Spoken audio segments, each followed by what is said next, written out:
हम लोग घन के किसी पृष्ठ के विकर्ण के बीच कुल प्रतिरोध निकालना सीखते हैं। एक क्रॉस फेस डायगोनल बोला जाता है। तो ये घन बना हुआ है ए बी सी डी, इसका एक पृष्ठ हुआ नीचे वाला और ये ई एफ जी एच ऊपर वाला, बाकी ये साइड के पृष्ठ हो गए। तो इसमें कुल 6 पृष्ठ होते हैं, घन में 6 फेस होते हैं और हर एक के 2 विकर्ण बनेंगे जैसे वर्ग में बनते हैं, क्योंकि इसका फेस वर्गाकार होता है घन का। तो घन में 2 विकर्ण होते हैं, तो कुल मिला के इसमें 12 विकर्ण बनेंगे। तो किसी भी विकर्ण के क्रॉस अगर हमें मान लो जैसे इसमें ए सी के क्रॉस निकालना हो या बी डी के क्रॉस निकालना हो, तो इस तरह से तो हम ए सी के क्रॉस सीखते हैं। यहाँ पर ए सी के क्रॉस कैसे निकालेंगे तुल्य प्रतिरोध, तो हम लोग यहाँ पर इसके अब ए सी के क्रॉस जो आएगा 3R/4 आएगा, तो उसको यहाँ से समझते हैं। तो इसका हम लोग सिंपल डायग्राम बनाते हैं। तो हम लोग अब ए और सी के बीच निकालना है, तो ए और सी हम यहाँ पर बना लेंगे 2। अब ए से चलेंगे तो ए से 2 प्रतिरोध निकले हुए हैं, ए डी और ए बी, और वही सी से डी आया है और सी से बी आया है। तो इनके बीच में ए से बी डी के बीच 2 प्रतिरोध जोड़ देंगे और सी से बी डी के बीच 2 प्रतिरोध जोड़ लेंगे, ये दोनों बना लेंगे। अब ये बन गए। अब ए से इधर को हम लोग चलते हैं, तो इधर एक प्रतिरोध आर जुड़ा हुआ है, ई पर पहुंच गए। इसी तरह से सी से हम लोग चलेंगे यहाँ, तो एक ये जी पहुंच गए।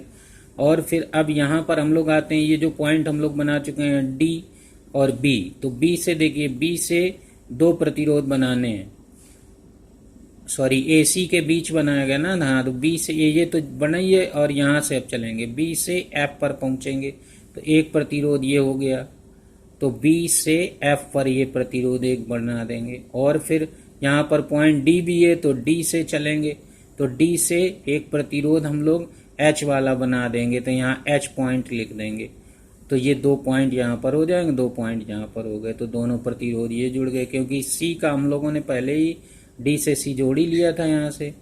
अब यहाँ से आ जाते हैं, अब ई से जब चलते हैं, ए से ई वाला हमने बना लिया था, ये भी बना लिया था। ई से देखते हैं, तो ई से हम लोगों का एक एच पर आया है, ये एच पॉइंट लिखा है, एक एफ पर आया है, एक एफ पॉइंट भी लिखा है। तो यहाँ से 2 प्रतिरोध समांतर क्रम में बना देंगे। इसी तरह से अब जी से अगर चले हम, तो जी से एक एफ पर आया है, एक एच पर आया है, तो जी से एच और जी से एच, यहाँ 2 प्रतिरोध है।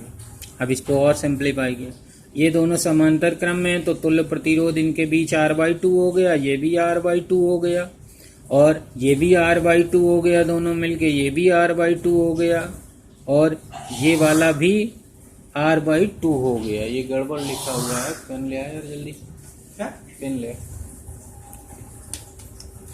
अब आप तो पॉज कर दीजिए। पॉज क्यों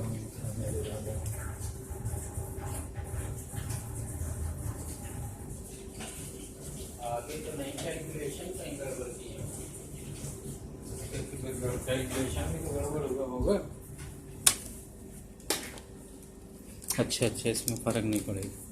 तो ये वाला R/2 बनेगा, क्योंकि R और R है ना समांतर क्रम में, तो R/2 बन गया। अब इसी तरह से यहाँ पर भी R/2 ये R/2। अब आगे चलते हैं इसको। अब यहाँ से ये सीरीज में हो जाएंगे, तो इनका दोनों का जो तुल्य प्रतिरोध आएगा 3/2R आएगा। इसी तरह से इधर वाला 3/2R, तो ये आम सीधी कर लेंगे इधर को और इसको खींच लेंगे नीचे। तो ये एफ आ गए, ए से एफ सीधे बना लेंगे और एफ से सी सीधे, और ये इधर बना लेंगे, इस तरह हो जाएगा। अब फिर आगे, अब यहाँ पर ये रेशियो चेक किया जाता है ए और एफ का और एफ और सी का, तो ये 1 आया। इसी तरह से ए डी और डी सी का चेक कर लेंगे, वो P/Q बराबर R/S आगे पढ़ेंगे हम लोग, व्हीट स्टोन ब्रिज का सिद्धांत, तो वो पढ़ेंगे। अब दोनों रेशियो अगर ये बराबर होते हैं तो सेतु को संतुलित कहा जाता है। तो ये जो सेतु बना है इसको संतुलित कहते हैं, और संतुलित होने पर ये जो बीच का विकर्ण में प्रतिरोध R/2 यहाँ पर लिखेंगे, R/2 जुड़ा होगा वो भी यूजलेस हो जाएगा, यानी प्रभावहीन हो जाएगा। तो प्रभावहीन जब हो जाएगा तो इसको हटा देते हैं, इसको छोड़ देते हैं। तो जब इसको हम लोग छोड़ देंगे तो इस तरह की फिगर रह जाएगी, ये नहीं बनाएंगे। तो ए से यहाँ एफ आए, एफ से सी आए, ए से यहाँ डी आए और डी से यहाँ सी आए। तो अगर चाहो तो यहाँ पर एफ और डी पॉइंट बना सकते हो।